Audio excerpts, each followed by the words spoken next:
de la época. Sí, bien.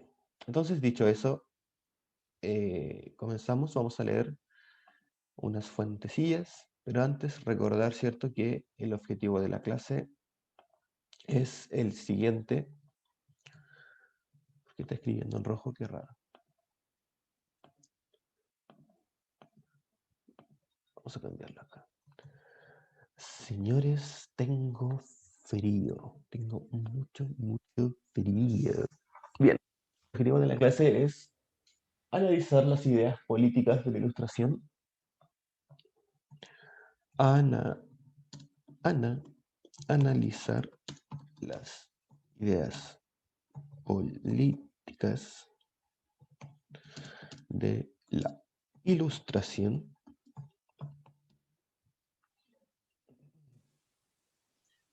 a partir de fuentes primarias y secundarias. ¿Sí? A partir de fuentes primarias y secundarias. Ese es el objetivo. Y la verdad es que para completar este objetivo tenemos que comprender, no se puede comprender ni la Ilustración, ni tampoco la Edad Moderna, sin comprender, damas y caballeros, el poder que tenía la Iglesia durante la Edad Media. Eso fue la parte final que nosotros quedamos en la clase pasada. ¿Se acuerdan que leímos dos fuentes sobre la Iglesia en la Edad Media? Y la verdad es que llegamos a la conclusión que tenía bastante poder, ¿cierto? Yo creo que es algo que ya todos manejamos, que la Iglesia en la Edad Media tenía bastante poder, pero que lo fue perdiendo progresivamente con el paso de la Edad Moderna, ¿cierto? Múltiples acontecimientos, entre ellos, y el más importante, la Reforma Protestante, ¿cierto? Le hizo perder mucho poder a la Iglesia, el cual después lo recuperó más o menos, ¿cierto?, con la llegada a América, pero que después con la revolución científica fue socavando su tumba, por así decirlo, cada vez más y más. Pero la verdad es que eso dicta mucho de la realidad, la verdad, al decir eso, porque nosotros sabemos que hoy en día la Iglesia también tiene todavía bastante poder. Eh, Chile fue un país, no fue un país laico durante los primeros más o menos 70 años de su historia. Entonces, claramente la Iglesia seguía siendo preponderante y sigue siendo preponderante en aspectos de la vida, ¿cierto? Hoy en día, por ejemplo, si los políticos quieren elegir, o sea, si los políticos quieren asegurarse algún lugar, ¿cierto? O asegurarse algún porcentaje de votos, ¿cierto? Sabe que si, por ejemplo, no sé, se gana el voto de los evangélicos, sabe ahí que tiene un voto fuerte, sabe ahí que tiene un voto de fácilmente el 10% de la población, lo cual pensándolo de manera crítica, lo cual pensándolo de manera también analítica, no es un grupo menor, ¿cierto? Es bastante considerable. Entonces, claramente, ¿cierto? La religión sigue siendo preponderante. Hoy en día no solamente la religión católica, ¿cierto? Sino que todo el espectro de religiones que hay. Bien, yo quiero ahora es que definamos el rol de la iglesia, el rol de la iglesia en la Edad Media, ¿cierto? Nosotros dijimos que el rol de la iglesia en la Edad Media era fuerte, era bastante preponderante, ¿cierto? Eh, Dijimos, acá tengo lo de la clase pasada, denme un segundo, dejen colocarlo para guiarme. Pizarra número 10, primero medio B, acá está. Entonces dijimos que la iglesia, durante la Edad Media occidental, desde el punto de vista religioso, concentraba los poderes legislativo, judicial y ejecutivo en el papado, ¿cierto? Esto también se debe a que no existía una cohesión política fuerte y consolidada, ¿cierto? Existía una cohesión política, existían los principados, existían los señores feudales, ¿cierto? Pero estos no representaban un poder político tan grande como el de la iglesia. Entonces, el rol de la iglesia durante la Edad Media, vamos a colocar acá que Em, durante los siglos XIII,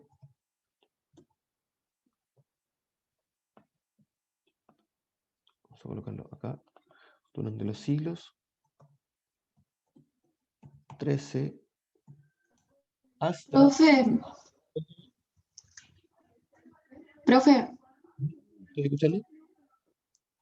la Alexandra me dijo que le dijera que no se va a poder conectar a la clase por problemas de internet. Alexandra Medina. Sí, Ok, perfecto, gracias por la información.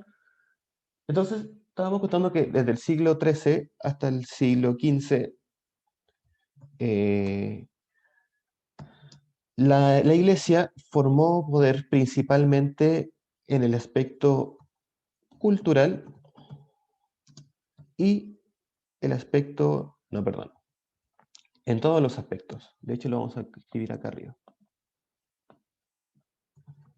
La Iglesia asumió, no, asumió eh, el aspecto político y económico, ¿cierto? Y lo unimos acá. Perfecto. Ah, ahí sí. Entonces la Iglesia asumió este rol político y económico. Pero es importante comprender también que la Iglesia, en esencia, ¿cierto? En el inicio, cómo se originó todo esto, recordar que las religiones surgieron. ¿Con qué surgieron las religiones? Surgieron con el desarrollo del ser humano, ¿cierto? Con los primeros homínidos, ¿cierto? Recordar que el Homo sapiens eh, cuando empezó a tener esta noción de enterrar a sus muertos, fue que empezó a generar la noción de la imaginación, ¿cierto? De extrapolar el pensamiento. Entonces la religión es algo que ha estado intrínseco en la humanidad desde su comienzo. Y esto es eminentemente cultural y social, ¿cierto? La Iglesia en la Edad Media asumió este rol político y económico porque recordar que en Europa no había una cohesión. ¿Alguien podría decirme por qué en Europa no había una cohesión ni política ni económica? Lo dijimos en la clase pasada. ¿Por qué era que no había una conexión, una cohesión política ni económica? ¿Qué había sucedido? Eh, por qué no había, por qué la Iglesia tuvo que asumir este rol político y económico? Recuerden, chiquillos, que la Iglesia asumió este rol debido a que eh, eran muchos pueblos, era mucha la diversidad de pueblos que desembocaban en Europa. Recuerden que estaban los pueblos germánicos en el norte, estaban los pueblos mediterráneos en el sur, estaban los musulmanes en el norte de África, estaban los mongoles, por ejemplo, en el oeste de África, en Medio Oriente estaban los turcos, entonces habían muchas civilizaciones. Entonces, por lo tanto, unirlos a todos en solamente una religión era una tarea bastante, o sea, unirlos a todos solamente en una política o en una economía era algo muy, muy impensado para la época, ¿sí? Lo más cercano que ha estado Europa de estar juntos ha sido la Unión Europea, ¿cierto? El llegar a la conclusión de que tenían que solamente utilizar una moneda, el euro, y hasta por ahí nomás, porque al final de cuentas ahora Inglaterra se salió de la Unión Europea, lo cual es perder a un aliado bastante importante, ¿cierto? Entonces, hasta el día de hoy todavía ni siquiera tratan de unirse económicamente. Lo intentaron con la Unión Europea, y la verdad es que solamente Inglaterra se salió de la Unión Europea, pero es difícil unir a los pueblos en solamente una moneda o solamente un rey, ya es importante tenerlo en consideración. Entonces, damas y caballeros, el rol de la Iglesia durante la Edad Media fue político y económico claramente, pero siempre desde el espectro cultural y el espectro social. ¿Sí? ¿Alguien habló? ¿No? ¿No? Ok. Bien. Entonces, profe, ¿a qué quiere llegar con esto? Ya van a ver a qué quiero llegar con esto. Entonces, ahora hay que definir, porque la ilustración recordar que, como dijimos en la clase pasada, que la Ilustración afectó a todos los ámbitos, político, social, cultural y económico, ¿cierto? Los cuatro pilares de la historia fueron afectados por la Ilustración, pero la Ilustración no hereda su tradición su tradición política y su tradición económica, no las hereda desde el rol de la Iglesia en la Edad Media. Lo cultural y lo social sí, lo hereda desde el rol de la Iglesia en la Edad Media, pero lo político y lo económico lo hereda del rol de la monarquía, y no del rol de la monarquía en la Edad Media, sino que lo hereda del rol de la monarquía en la Edad Moderna, ¿cierto? Durante los siglos XV, ¿cierto? Perdón, durante los siglos XV hasta, vamos a utilizar la Revolución Francesa como el principal evento, por lo tanto sería hasta el siglo XVIII, ¿cierto? Entonces acabamos de decir que el rol político, yo creo que eso también deberían manejarlo bien, ¿cierto? Vimos fuentes primarias y fuentes secundarias sobre el rol de la monarquía en la Edad Media, ¿cierto? También lo vimos el año pasado, también hicimos una clase de los principales reyes, déspotas ilustrados, ¿cierto? Estos reyes que se generan en, en el alero de la revolución, de la ilustración, perdón. Entonces, por lo tanto, eran los reyes que tenían que adaptarse a la ilustración, eran los reyes que tenían que darle al pueblo lo que se le estaba exigiendo, principalmente mayores libertades o sea, principalmente mayores derechos de educación y también de bienestar, ¿cierto? Entonces, político y económico. Económico, ¿cierto?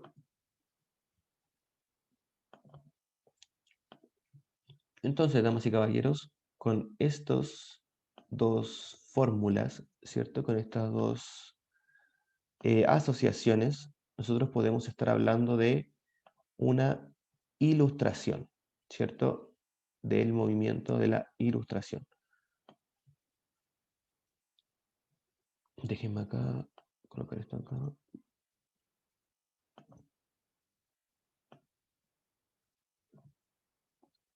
Ahí, y ilustración, ¿cierto?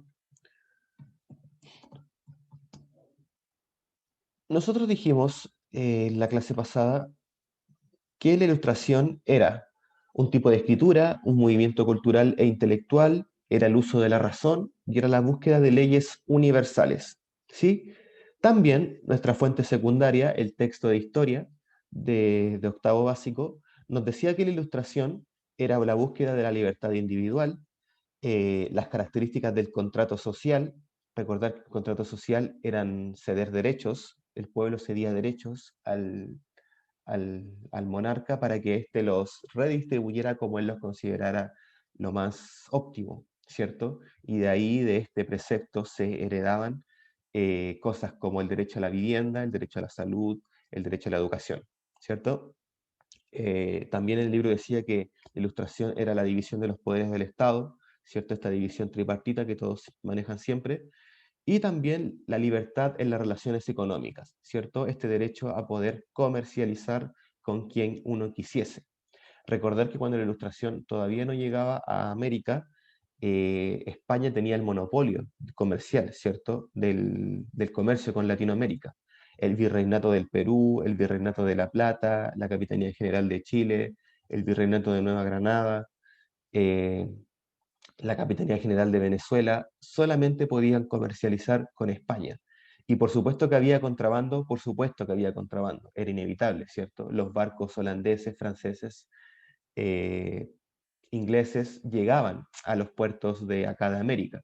De hecho, principalmente llegaban a Chile. ¿Ah? En Chile se formó una cultura del contrabando de forma muy efectiva. Y esto se debe a que Chile era como el menos privilegiado, porque a su alrededor tenía al Virreinato de La Plata, en el norte tenía al Virreinato del Perú, y eran lugares en los cuales España siempre enviaba constantemente dinero, ¿cierto? Siempre enviaba constantemente recursos. pero la Capitanía General de Chile no le enviaba muchos recursos, no les interesaba bastante, y lo que obtenía Chile de recursos era lo que Perú le enviaba, ¿sí? Entonces como que estábamos delegados a una subcontratación, por así decirlo. Entonces, debido a esto, Chile tenía que buscar forma de mantener a su gente por otros lados. Y de ahí es que el contrabando se dio muy bien en el puerto de Valparaíso. Por eso es que llegaron tantos ingleses, por eso es que cuando uno va a Valparaíso se tiene como esa noción de, o hay nombres de marineros ingleses también, ¿cierto? Porque una vez que Chile se volvió Chile, una vez que Chile proclamó su independencia, ¿cierto? Ya las rutas comerciales de contrabando ya estaban hechas hace qué rato. Es interesante ese tema, muy, muy interesante. Hay libros que hablan mucho de ese tema. Entonces, perdón, me fui por las ramas. Entonces estábamos hablando de la ilustración. Dijimos que la ilustración hereda su rol político, económico, cultural y social de estas dos aristas. Y para comprenderlo mejor, me interesa que hagamos lo siguiente. Leer fuentes de la época, ¿cierto? Vamos a leer a algunos pensadores que nos dijeron, hey, yo creé la ilustración y esta es la ilustración para mí, ¿cierto? Entonces, leamos a estos próceres de la historia. Denme un segundo, se me perdieron los próceres. Acá están. Bien.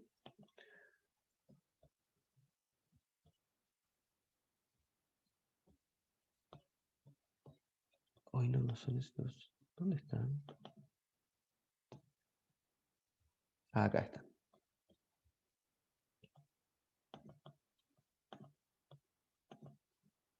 Ok. Vamos. Vamos a darle. Martina Pávez, ¿puede leer la fuente primaria número 1, por favor?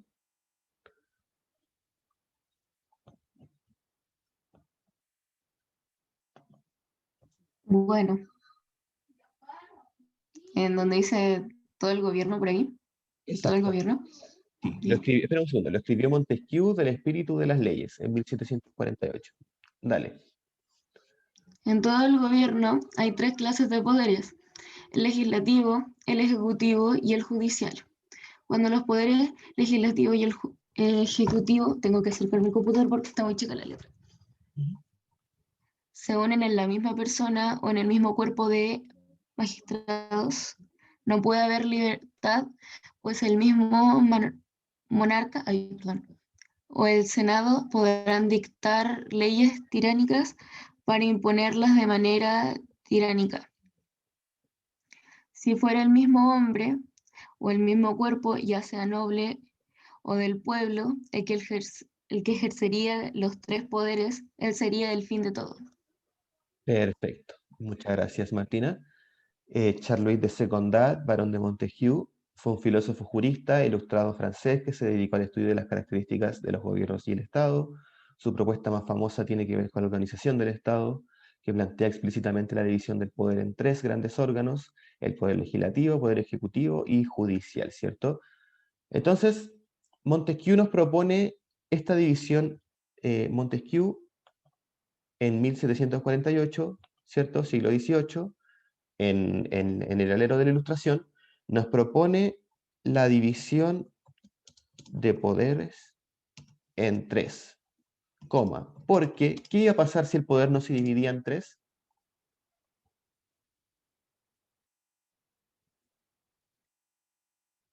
Lo que dice él, vamos chiquillos, participen, en el chat si quieren, pero participen. ¿Qué pasaría si el poder no estuviera dividido en tres?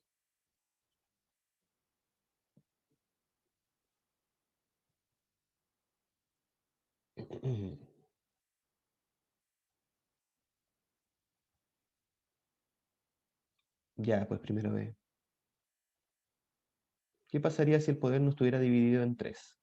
Como nos dice acá el barón de Montesquieu, ¿qué nos dice? Se acabaría todo porque solo una persona tiene el poder. Exacto. Como nos dice el barón de Montesquieu, él sería el fin de todo, ¿cierto?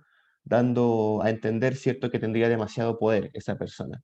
Y la verdad es que tiene bastante sentido, ¿ah? Regularmente el, los dictadores, regularmente los dictadores o la gente que se mantiene el poder durante mucho tiempo, se suele propender, ¿cierto?, que estas personas tienen, ya se les subió el humo a la cabeza, por así decirlo. Entonces, división de poderes en tres porque si no sería el fin de todo, ¿cierto? Ahí nos dicen en el chat es que una sola persona no puede tener el poder de todo, ¿cierto? Exacto. Entonces, Montesquieu nos propone la división de poderes en tres porque si no sería el fin de todo. Correcto, genial. Vamos con la fuente número 2. Voltaire, Tratado sobre la tolerancia. Diego Valdés, ¿puede leer la fuente número 2, por favor?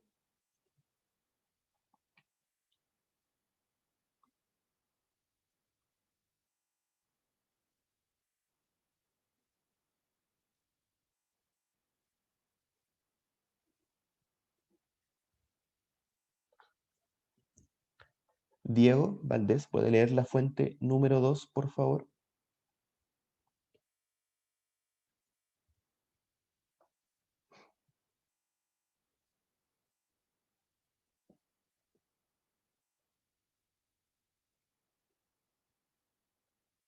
Ok.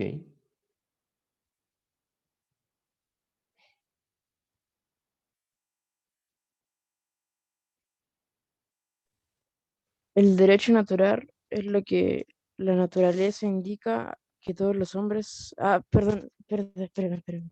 Sí, no se preocupe.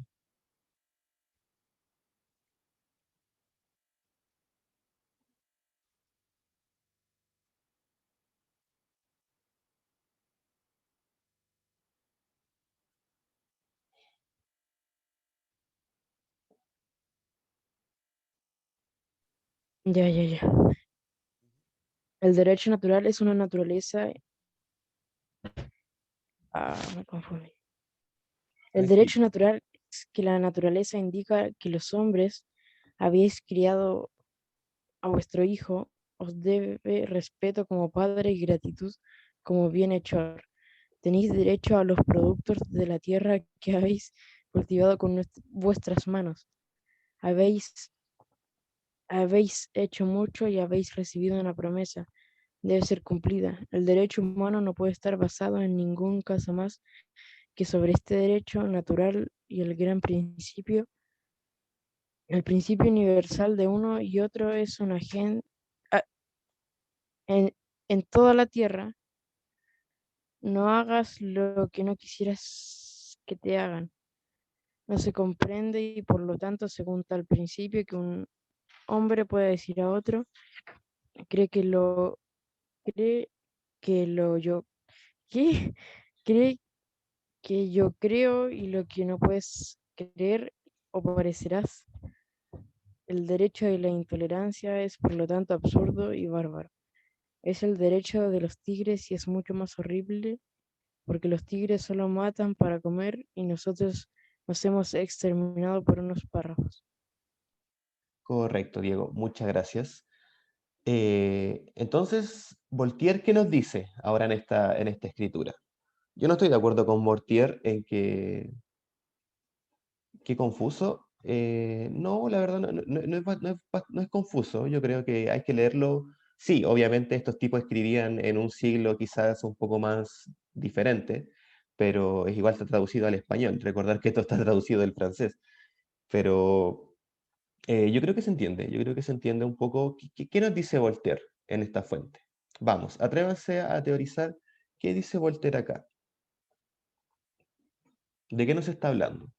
¿Nos está hablando de que nos tenemos que matar entre todos, como los tigres? ¿Eso está diciendo Voltaire?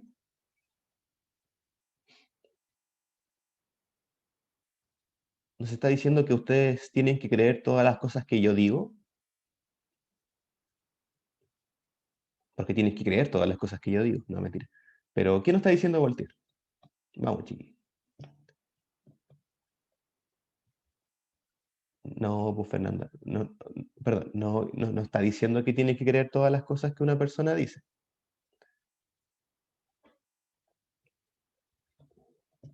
Voltaire asume que sí hay ciertas jerarquías, ¿cierto? Como por ejemplo la jerarquía que uno tiene hacia sus padres, ¿cierto? En el cual uno asume la gratitud, ¿cierto? Y el respeto que se merecen sus padres debido a que los trajeron a este mundo, ¿cierto? Y también les dan un lugar en este mundo. Entonces, tenéis derecho de cierta forma a eso, ¿cierto? Pero esto no puede estar basado como un método universal, ¿cierto? El método universal es no hagas lo que no quisieras que te hagan, ¿cierto? Entonces, por lo tanto, eh, Voltaire acá está invitando a la tolerancia, ¿cierto? Voltaire está proponiendo un tratado de tolerancia. Vamos a colocar acá, Voltaire, tratado de tolerancia entre los seres humanos, ¿cierto? Porque, como dice Voltaire, si los humanos no se toleraran unos a otros, ¿a qué animal nos pareceríamos, como lo dice él de manera explícita? ¿A qué animal nos pareceríamos? A los tigres, ¿cierto? Debido a que los tigres solamente matan para comer. Y en cambio nosotros, como dice Voltaire, nosotros si no hacemos esto, si no respetamos la tolerancia, literalmente nos estaríamos matando por unos párrafos. Y la verdad que Voltaire predijo la Primera Guerra Mundial, no, perdón, la Segunda Guerra Mundial, ¿cierto? Porque recordar que Hitler le declaró la guerra al mundo después del Tratado de Versalles, ¿cierto? Y el Tratado de Versalles proponía leyes muy injustas para la derrotada Alemania de aquella época. Entonces, pareciese que Voltaire predijo el futuro, ¿cierto? Los humanos nos terminamos exterminando por unos párrafos. La verdad es que sí. Bien, déjenme acá copiar esto en la pizarra por un segundo para después continuar. Después de que se cierre la clase, continuamos, y aún quedan algunas fuentes por revisar. Y por favor, chiquillos, por favor, se los pido, participen más en clase, por favor. Cuando leamos la fuente, estén atentos a lo que estamos leyendo para que después ustedes puedan decir, mire, profe, la fuente se trata de esto y se trata de esto. Por favor.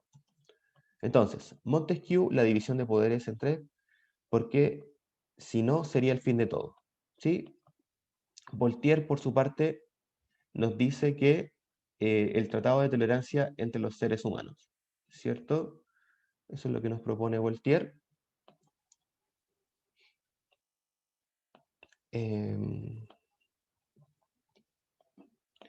Y lo vamos a dejar hasta acá esta parte porque quedan más fuentes que tenemos que ir rellenando acá, pero voy a pasar la lista antes de. Voy a guardar esto de acá. Bien. Entonces ahora déjenme abrir la lista de el querido primero medio B. Querido, pero callado primero medio B. ¿En la sala son igual, chiquillos? ¿O son más buenos para hablar en la sala? Digan la verdad. A esta hora no pienso, profe. Puede que por ahí vaya la cosa, ¿verdad, Ignacio? Porque tú sí, tú eres muy bueno para hablar, pero a esta hora no, Sí. todavía no se conecta. Vamos con la lista. Benjamín Aguirre, Presente. Ignacio Alfaro, Presente. Martín Aparicio. Vamos a ver el chat. ¿Dijo presente Martín por acá? Sí. Tomás Arauz, Presente. Isaac Avilés. Isaac no está. Fabiola Barra, Presente. Iris Calabrano, Presente. Gabriel Castro. Oye, me da risa cómo se escuchan siendo presentes. Presente. Benjamín Cifuentes. Presente AA como Anuel AA. Roberto Flores. ¿No está Roberto? ¿No está Roberto? ¿No está Roberto? No, no está Roberto. Matías González.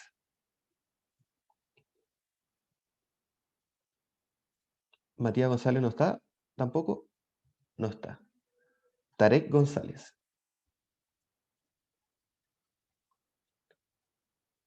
Presente. Vicente Enríquez. Vicente Enríquez. Matilda Jara. Presente. Fernanda López. Presente. Ahí está. Mía Martínez. Mía Martínez. ¿No está la mía? No está. Alexandra Medina no podía venir. Javiera Mora. Presente. Christopher Morales. Presente. Camila Ojeda. Presente. Fernanda Pasarín. Presente. Martina Pavés. Presente. Javiera Pino. Presente. Vicente Quiroga. Vicente no está. Germán Reyes. Germán no está. Ángel Rodríguez.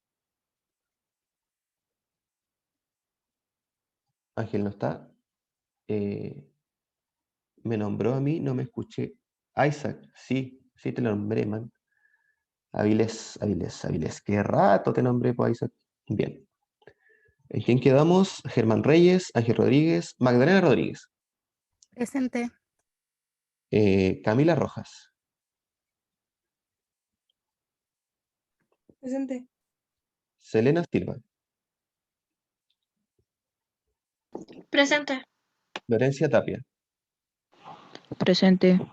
Martina Trejos,